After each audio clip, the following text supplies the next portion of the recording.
All right, welcome back, Cherry Blossom family. It is Friday with Friends. This is our favorite segment of the week. As we said, we use this segment as like the antithesis almost to what most people are using social media for. Usually, it's to spotlight, me. But no, we use it to spotlight other people. And we like to take this time and shine the light on other professionals, people who are in either hemp or the nutritional health field. Today we're spotlighting Linda Borghi. She is a biodynamic farmer. And I could tell you about that, but I'm not going to. I'm gonna let her kind of go into that a little bit. She is today, she's been associated with a couple different companies in the past. I know that she has helped me personally on my journey as becoming a better gardener. She's taught me so many things that I was doing absolutely wrong. Did I have a successful gardening year last year? Yeah, sort of. I still have some groundhog issues that we're trying to get past. They like to wait till the fruit is absolutely ripe and perfect, and they just come and just like it's down to the soil almost. It's like, are you kidding me? Are you like, I'm coming to harvest this tomorrow, and then boom, that's the night that they come and ravage the food. So they are cute in a way, but not after that. So so but I'm going to mention a couple of the things that you were associated with. New Leaf Flavors, as you see behind her, she is growing microgreens. I call her the microgreen queen of the East Coast. We had met her through, she was working with a company, Farmer Yard, your company, I believe. And I got the line of supplements, including like some nutrients, compost tea, earth tonic, licorice, the resonator. But I'm not going to sit here and take the spotlight. Linda, if you don't mind, welcome, by the way. Tell us about yourself, about your background, and kind of what you do now and your journey to get you here. What brought you to farming? Hey, honey, it's so good to see that face, first of all. Thank you. About 3 people on earth tell me that. That's about it. Most of them have mom at the end, like mom or grandmom. That's it. I think your granddaughter probably feels the same way. She loves me. She doesn't know me well enough yet. See, so I got her pulled. That little beauty mom. Well, I am the oldest of 8 in a family of famous fine art dealers. Okay. Sotheby's and Christie's would know my surname very well.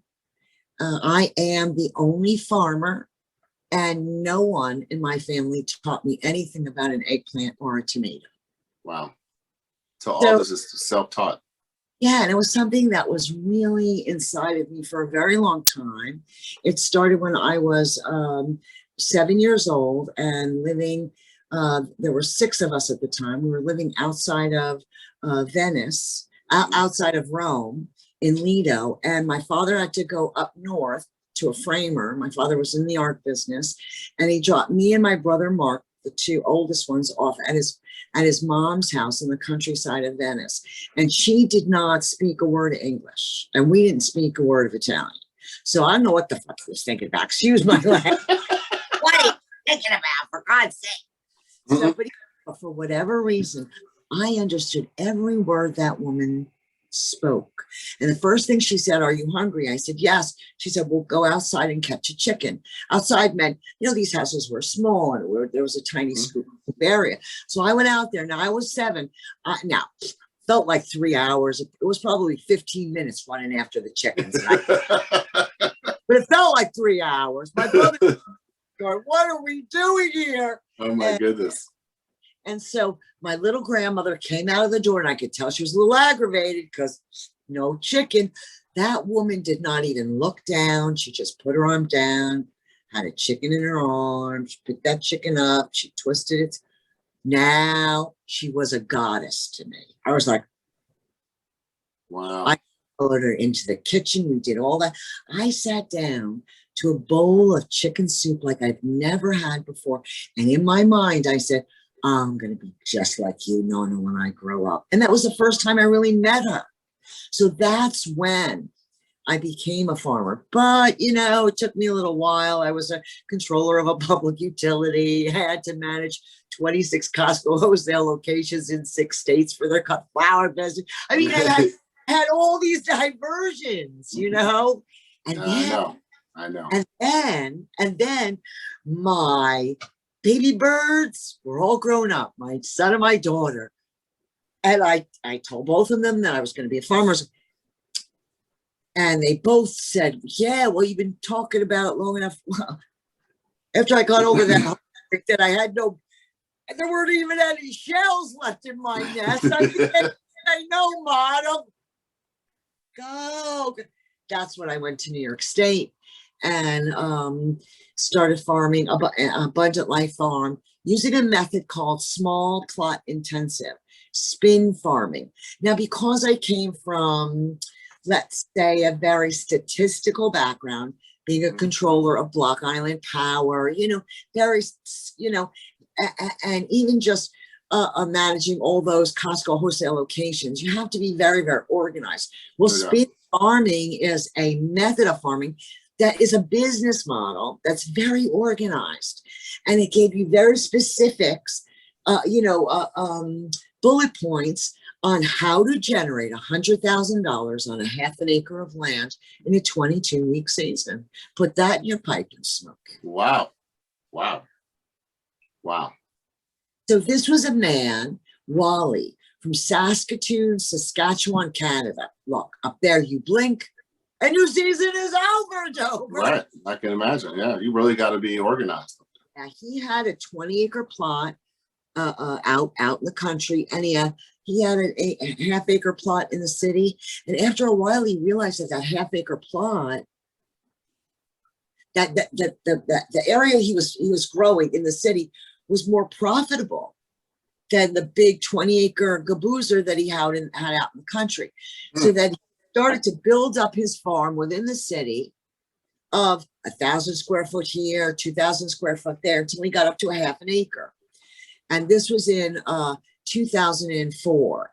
And he was generating $50,000 on that half acre of land in the city. So then a woman outside of Philadelphia picked up on this on the internet. And in 2006, she got land from the water company because she wanted to bring farming into the poor section of Philly.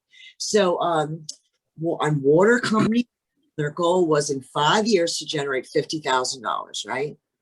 Year one was $36,000. Year two was $53,000. Year three was $64,000 gross a half acre land. That it caught the attention of the Department of Agriculture for the state of Pennsylvania.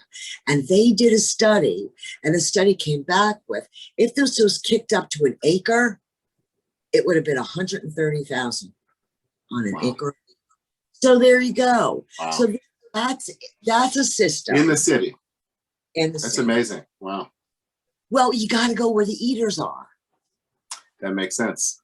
Makes sense. You want to be around a city that has pretty much a minimum of 200,000 residents. That's a fair amount of eaters. And then, I taught this up. That's what I taught up and down the East Coast for 5 years. How to grow food and earn money. Because $100,000 on a half an acre of land, and you don't have to own the land. Well, let's say you have 1,000 square feet and you don't want to farm it, but you want some fresh vegetables. You'll let Harry down the street farm it. Right. And Harry will give you some fresh vegetables or pay you so much for that land. Or like down here in Orlando, the homeowners have to pay the farmer on their front yard, their backyard. Fleet farming, FLEET. You could look it up. Yeah. Okay. So there's so many different ways, but this is our situation. It is a pandemic. The pandemic is, we didn't teach anybody how to grow their own food. No doubt. So how are they supposed to know how to grow their own food? I don't know if that's really the intention. I think the intention is so people don't know how to feed themselves. Well, that's where the focus is. There's a large company called Monsanto, and in 1977, they hired the firm of Arthur Andersen. That's a big firm in Manhattan, right? And they hired them to, here's our mission statement. give us the steps we have to take in order to manifest our mission statement. And that's exactly what Arthur Anderson gets paid to do. And they get paid very well. And what is their mission statement? To be the sole global food supplier. It's scary when you say it that way. That's what I was written. I mean, It is. It's frightening. I was trying to this stuff up. It's like 1984 images were popping up in my head. Like, oh my God, no. Food supplier. And let me tell you something. They've done a pretty darn good job. So it's funny because like we have a lot of conversations in this world today about like freedom and, I should be able to do what I want. And the total opposite of that would be someone telling you what food is available to you. Like the one pleasure, I think most of it, I'm a chef by trade.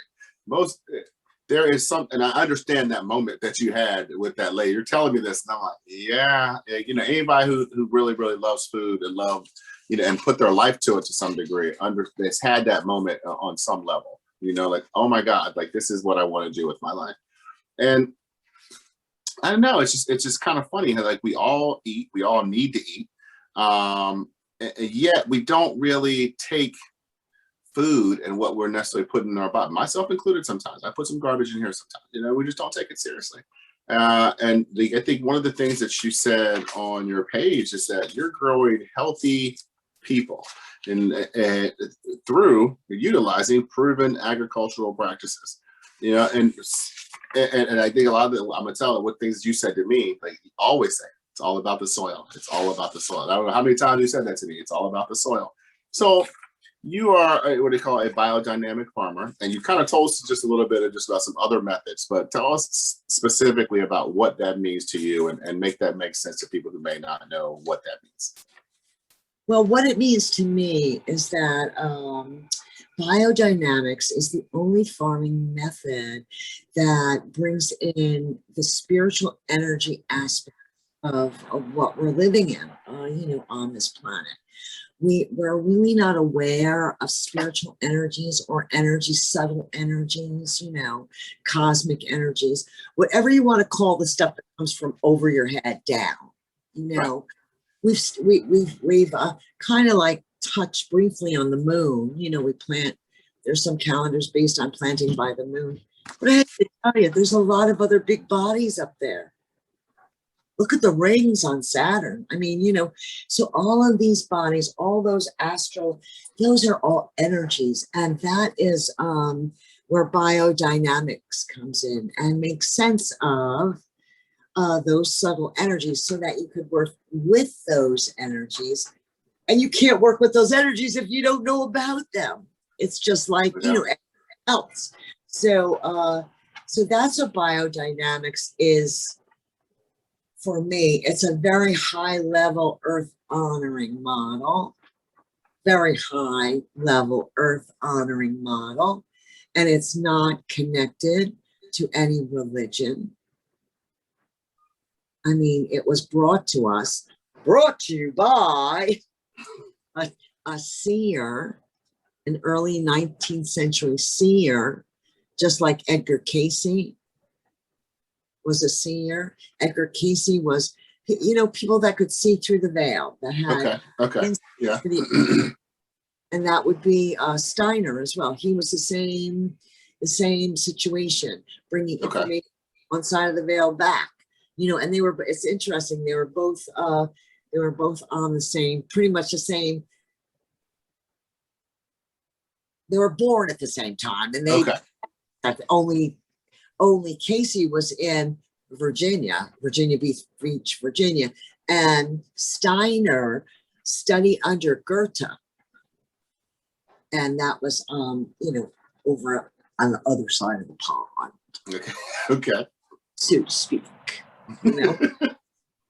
So what I have found out through the use of biodynamics, and this is the reason I went into biodynamics, was that the food, now look, you could think, whoever's listening to this can think this is very woo-woo, but I'm 66 and I really don't care what you think. I kind of agree with that wholeheartedly, honestly. The life force in the food was way over lifetime. Now, what do I mean by life force? Well, an organic farmer told me, oh, you got to go up to this biodynamic farm. It wasn't too far. You go there on a Friday. They have open house, blah, blah, blah, blah, blah. So I did. The very next Friday, I went up there and I went and they have like a little luncheonette, a little luncheon. So you get online and I got soup. I never saw a shallower bowl in my life. Seriously. And a salad, so few pieces of lettuce. I thought maybe they were hungry or something, or they ran out. And a roll. And I sat there, this was 1 o'clock on a Friday. And I was in my early 30s. I was a young mom running around all over this, right? So I had that food, and blah, blah, blah. It was really nice. Now, the next time I got hungry was Saturday at 3 o'clock. What day was this now? Friday at 1 till Saturday. Oh, wow. I started to say, I had a busy schedule, but I got hungry around. He said, what did I eat? What did I? I said, what's in that food? What's in that food? There was something in that food. And there's nutrients in there, things that we don't necessarily get all the time in mass-produced food. That energy. Okay. That was captured because of the knowledge of the farmer planting certain things at certain days. A leaf day would be when it's in the signs, when we're going through the water signs. That would be a leaf. Cancer, Scorpio. But there's a calendar. I don't have to, all I have to do is go to my calendar and say, what day is today? There's 4 categories based on what we're consuming: leaf, fruit, root, and flower. Okay. Really, but you don't have to dive deep into biodynamics in order to benefit the earth, because it's all your intention. Look, the agriculture course, that's a course that Dr. Steiner gave us. I read that like 3 or 4 times. I gotta tell you, baby, I don't understand any of it. Sometimes under my pillow, thinking that it'll transfer. It doesn't work that way, huh? But I know that because my intentions are pure, and I'm really honoring the earth beneath my feet, that I can't make any mistakes, that I'm guided in the right direction. And my passion, and this is a burning passion, to help others do the same. Well, that's good, because you were telling me you're teaching others how to grow and garden, myself included, as I said earlier.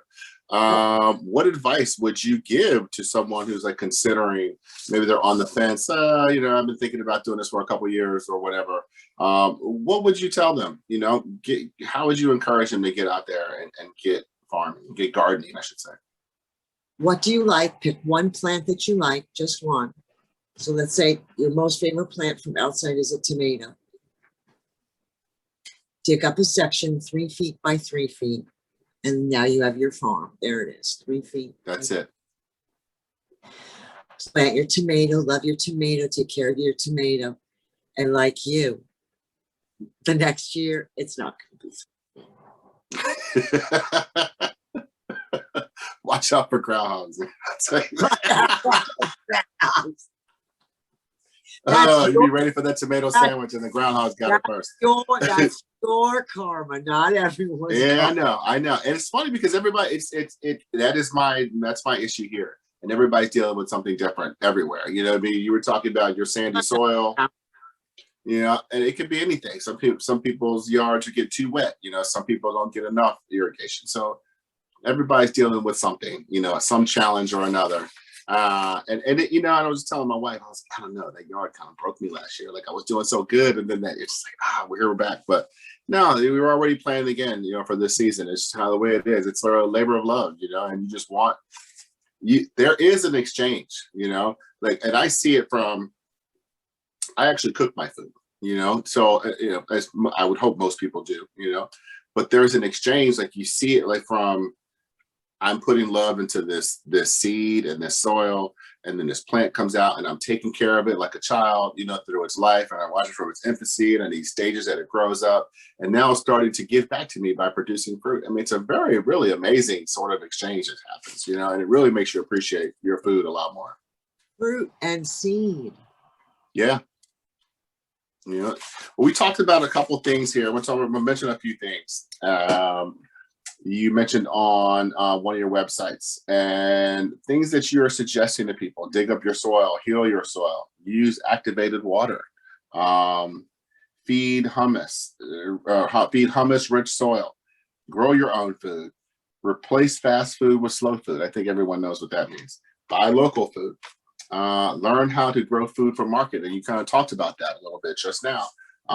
Ask where your food comes from. And I think that's very important, because the more people do that, it's almost like the power of your money. You know, your money tells the places that you patronize what to have available for their customers. And if you're asking where your food is coming from, it's going to force them to bring that to the table. Now, look, if they're asking where are these tomatoes coming from, and if where they're coming from, the customers aren't getting the answers they like, and they're like, well, shoot, and they're going to stop buying them, and then the establishment's going to stop buying them. They're going to start bringing in what you want. So there is very much power to that statement. You know, where is this coming from? Also, I believe if people ask that, they're going to be shocked.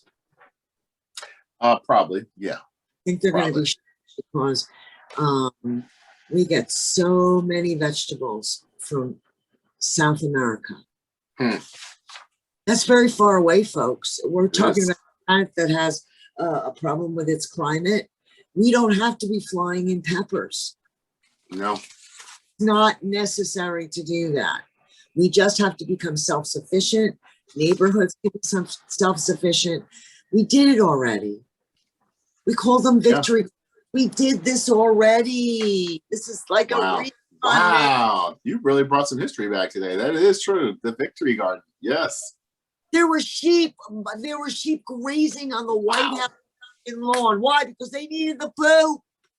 So I'm going to read something. We're going to wrap up soon, but I'm going to read something that you had on one of your sites. Okay. And I think people would be shocked to hear this, honestly. There is 40.5 million acres of lawn in the United States, and kids are going hungry. 40.5 million acres, and they say we're having a food production problem because we use 40% of our potable water on the East Coast just to water lawns. Grass is the largest cultivated crop in the country, taking up more acreage than corn or soy. And last I checked, humans can't eat grass. Correct. Very powerful statement. Well, it's very telling of where our priorities are. Yeah, but those are changing now. And we just have to, I do see light at the end of the tunnel, and I don't believe it's the oncoming train any longer. Okay. All right. That's what I'm talking about. People, with our perspectives as Americans are changing. I think that we're seeing that, this fast and processed food revolution that we had over the last, quarter, half a century, at least, maybe 3/4 of a century, has not really benefited us in the way that we want. We are out of touch with our food. We are out of touch with most of us are out of touch with how to grow food and sustain ourselves. If something were to happen tomorrow, we'd lose a lot of people. No doubt, no doubt. Well, if anyone out there has a group or an association or wants to gather people in their living room, I'm all you have to do is go onto my website, Farm Yard, and book a phone call with me, and we could talk about those possibilities. And we could do that right from where you are and right from where I am. Through a webinar. I've done this for universities like Fayetteville State University. I've given presentation at the World Economic Forum and the National Institute of Health. So it could be right in your living room, and we could discuss, how to get this information moving like very, very, very potent seeds, and we could spread it all over. That's what we need to do. That's my opinion. That's my story, and I'm sticking to it. Okay. Well, this is it. This is your shameless plug. This is the shameless plug section of the program here. That's it. You promote yourself. You did just mention your site. If you want to tell anybody to reach out on any of your social media sites, is there any specials that you're promoting right now, or promos of any of your products? This is it.